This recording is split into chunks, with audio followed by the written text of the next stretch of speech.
All right, ladies and gentlemen, yet again, it is freaking time for The Last Man on Earth episode review for episode 9 and 10. Apparently, after this, we're going to have 3 more episodes, and we are done. Done with the first season. So, let's get into it. So, Phil is dealing with the new arrangement. Of course, everyone knows previously Carol got to move into his house.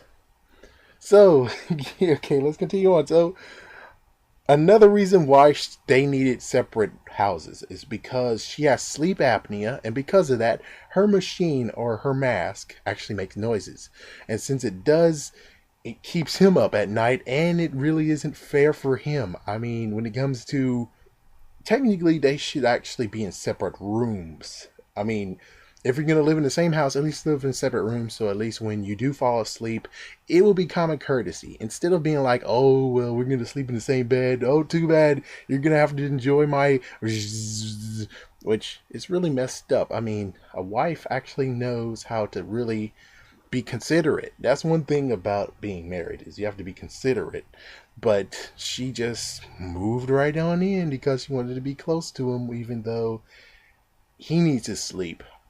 Take it from me. I know people need sleep. Well, anyway, so now she is rearranging and making things quote unquote better. She painted on a Monet. So instead of just being a nice bridge in the river, she now freaking painted in a white poodle. Or actually a white dog, but it seemed like a poodle to me. So that's just horribly, horribly sad. She moved to Pornhub, and let me just mention now the Pornhub, even though it's now in the garage, she gives him a breast exam pamphlet as the Pornhub. So now every time he needs to have some needs, he has to look at a breast exam pamphlet. Wow. Of course, as you guys know, there's a fight that go on, and we found out that the board is full of complaints of Phil. Wow. And the other couple, yeah, and Phil sees the other couple, Todd and Melissa bonding. This time they're actually, Todd is actually cutting Melissa's hair and styling it. So, wow, he's like an everyman or something. So he lights, okay, yeah, so he has to go to get some shopping done because Carol needs it. And he does it, and then he lights it on fire. And as soon as he lights it on fire, after that, he actually he talks to God for a first time in a long while. And he just talks about the horrible outcomes, and he sasses some, and then he wants the do-over. And guess what? 2 new ladies, Gail and Erica, shows up out of nowhere. And he decides to lie and have a do-over. Okay, yeah, then next up. So he feeds some lies. He feeds the fact of he's been here for 2 years all alone. I think that's the real point right here. That's horrible. And they have a big house. Gail and Erica both have a big house. So Gail is a country girl from North Carolina, and for Erica, she's a girl from college. She's been from abroad, apparently.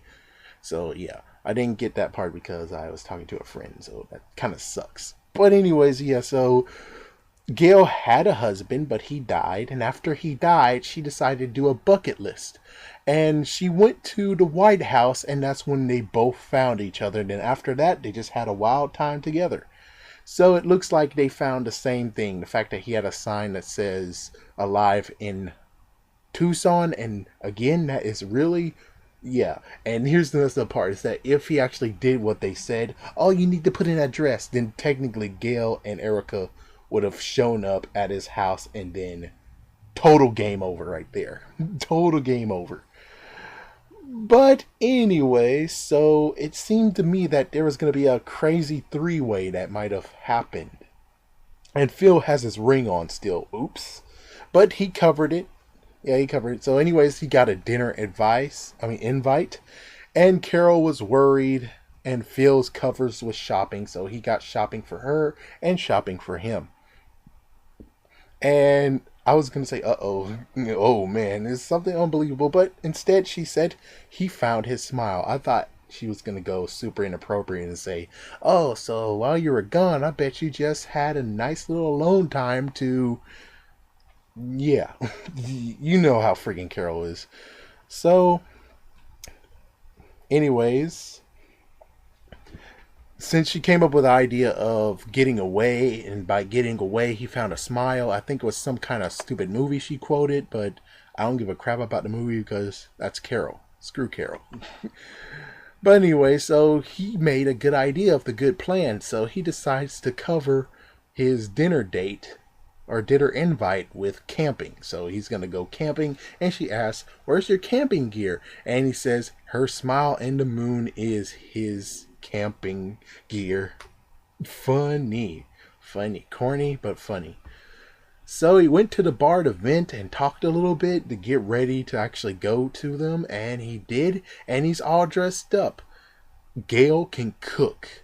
Thank goodness. Gail can cook. Which he mentions the whole raisin meatballs. Ugh. Which that's going to be the funny part is just the whole thing. Gail, well, you'll find out in episode 11 that there's going to be some messed up thing going on. I'm getting way too ahead of myself, but Gail can actually just slam him because eventually she'll find out about the whole raisin meatballs was actually Carol's invention and bleh. Well, anyways, meanwhile, Carol invites Melissa and Todd over, and yeah, so it seems that, like Melissa said, Todd and Carol should actually have been paired up. Yep, yep. And Melissa doesn't trust Phil. Well, isn't that surprising? So Phil is having fun. Gail and Erica were moaning due to food, which is anime somewhere out there. So yeah, they're having food orgasms or something. I think that's what it's called. And then, Phil said Gail is a hot older lady and Erica is a hot black girl. I forgot what he said about black girl, but he said something like that.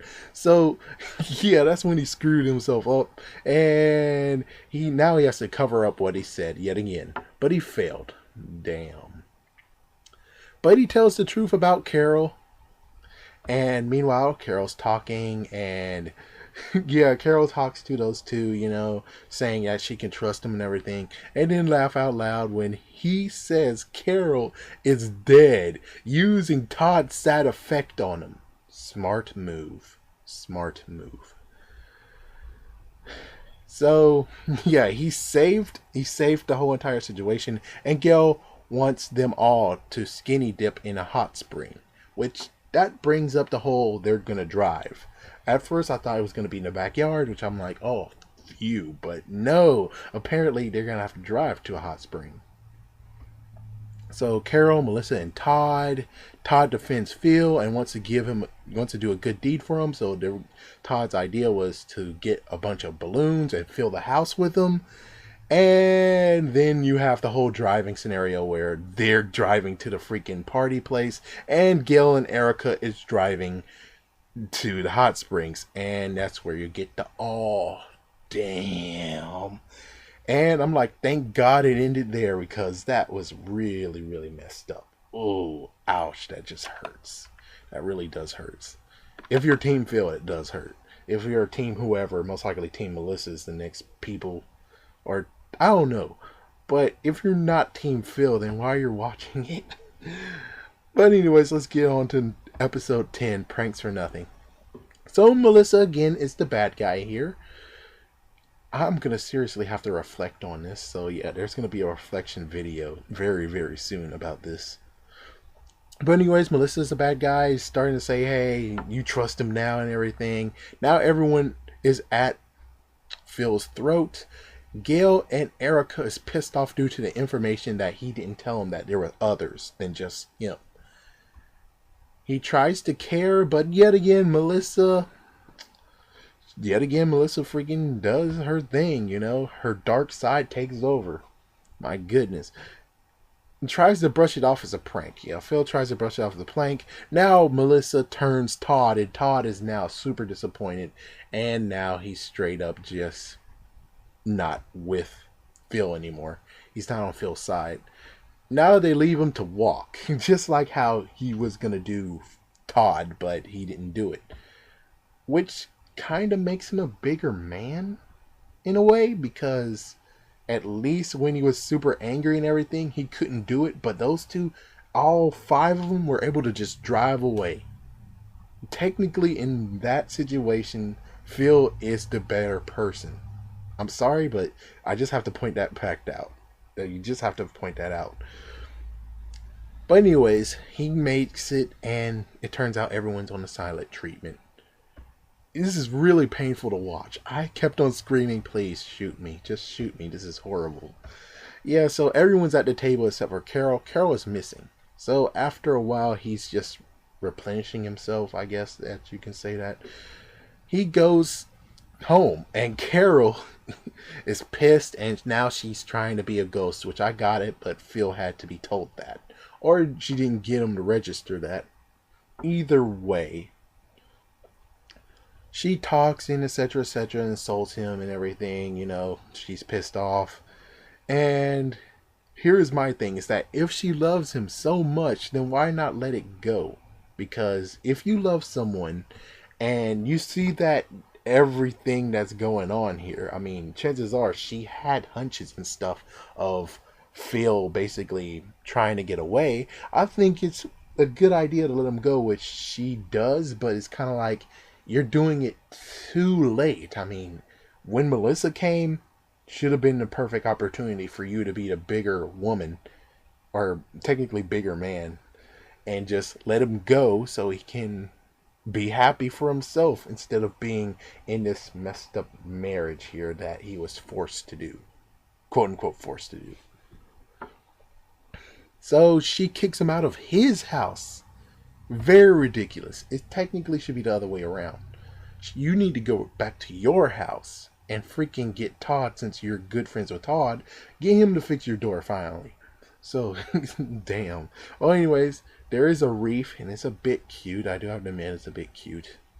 So, Phil gets to move to the bar, and he's trying to recover from all that shunning that's been going on. Carol gets a visit from Gail and Erica. Apparently she's sewing at the time. Yeah, so she's sewing, and those two try to amend, but Carol shotguns the whole idea. She just slams them, just scolds them for actually trying to have a nice time with Phil. And yeah, like I said, so Phil tries to do some bar tricks. The good news is that he eventually got like one. Yeah, he did one. Well, anyways, Carol gets a visit from Melissa and Todd. And they're, oh yeah, now you're going to be sensitive about your affection? Now you are? Oh, really? Really? Yeah, so Carol, sick as she is, she forced them to make out. And they did like a little long kiss, and that's it. And then she pushes Melissa away. So, yep, she's truly heartbroken, I guess. So Phil is down, but he comes up with a crappy idea drunk, which that's one thing that they should have figured out. I mean, I'm shocked that no one actually asked. Yeah, instead they were like, Carol just slammed the door, which is like, you didn't even ask if he was drunk or not. And I thought he was drunk when he came up with this idea, because this idea is crazy. So, well, anyways, yeah, so he tried to do the whole idea of he has a twin, and his twin came, and, well, the crazy part is that how would he know if anyone's there if the lights were kind of out? Well, anyways, so Melissa, Todd, Gail, and Erica is playing. They're playing croquet. Melissa continues to slam Phil, even if he's not there. He just continues to slam him. Technically, yes, I get it. She's telling the truth on Phil. Yeah, but just laying it all out there, and then the other ones join in, and now, of course, Todd is in the hater camp. Yep, straight up not liking Phil at all. So Phil is sad, and he is now, yeah, it turns out that he was in self-denial, but he finally got reflection on every single lie he told, and he decides to go to everyone. At this time, everyone's at the campfire. Melissa led a charge, Melissa leads a charge, and she's being the top mean girl, because that's what she kind of is acting like right now, is a bit of a mean girl. And that brings to me, I'm gonna have to do a reflection on that. Reflection video, definitely. But anyways, Phil is trying to truly patches things up. At least Carol gave him a chance. He came clean, and he's finally breaking the marriage, saying that I didn't want to marry you. That was just purely a lie. So yeah, he's finally breaking that up, and Carol goes after him after he walks away. So apparently Carol made a blanket, or at least made him a blanket. What I thought was going to happen is that she was going to go to him, she's going to put the blanket over him while he sleeps, and then there we go. But instead, no. She goes to the bar after Phil goes to the bar. So Carol sees the balls, and she wants to clear the air.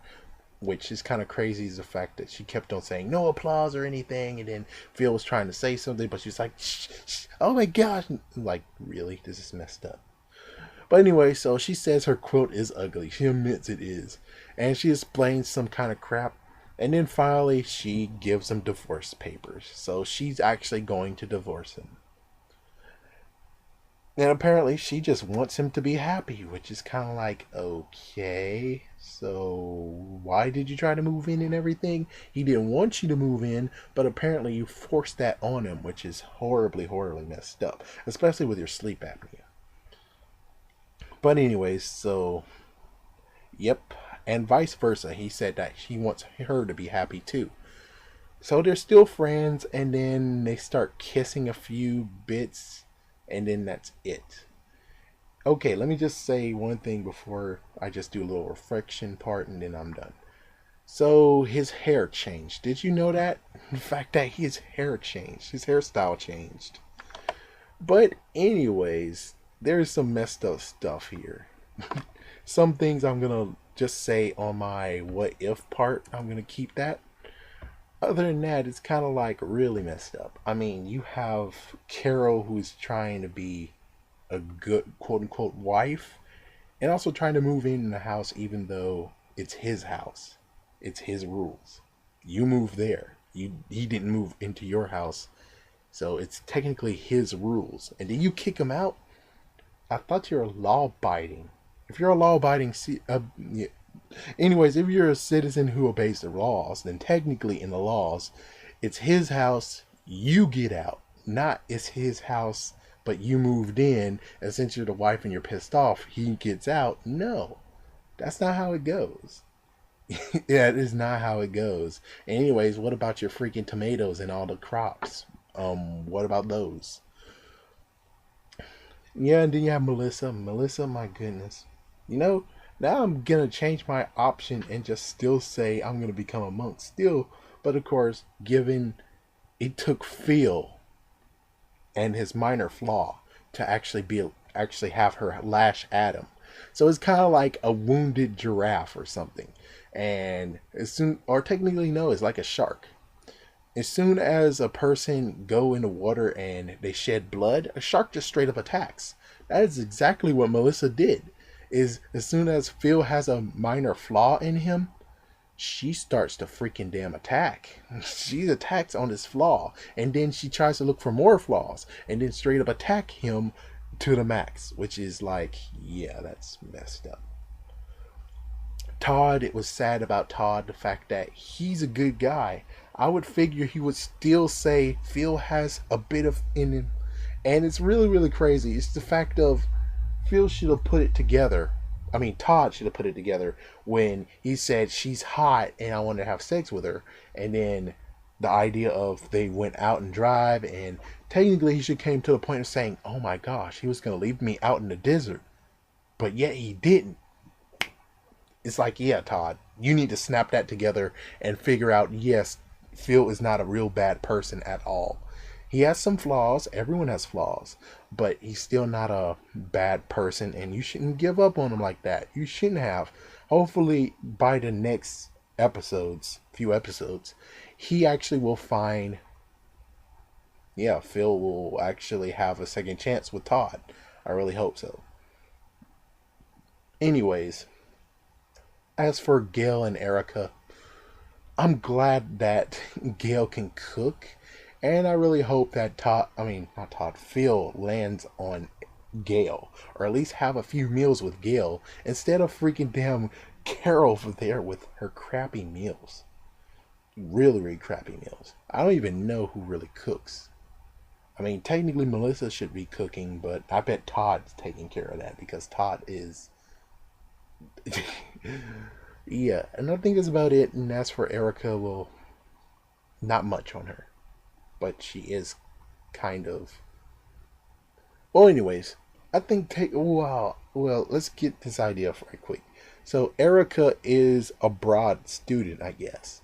Maybe she. I don't really know. So it will be incredible if they actually tell us that she actually can fly something, and that's how she got there. It's just the fact of she's like, I would love to see the White House, and she just took a freaking jet and just all the way to the freaking White House, and there you go. Which that would be very, very cool. Other hand, I bet she's just from freaking America, or she got marooned in America, or stayed in America, or something like that. But anyways, yeah. So tell me what you guys think about these two episodes. It really was painful to watch. Actually, the ninth episode was good all the way to the very end, and that was horrible. And then the 10th episode was very, very horrible, and it ended perfectly well. So yeah, if it was going to continue on being like, if episode 10 continued on, and then 11 and 12 and 13 with Phil being dumped on and stuff, then I most likely would. I would watch, tell you guys stuff about it. But I would so say this show has went downhill and it's just dumping on Phil very, very bad. It's kind of like Kenny in South Park. So many times where they're just like, gotta kill him, gotta kill him, gotta kill him, gotta kill him in ridiculous ways, gotta kill him. And luckily now in this season and previous seasons, he doesn't get killed that much. Well, anyways, thank you for watching and stay tuned. I most likely will do a what if. Have a great week.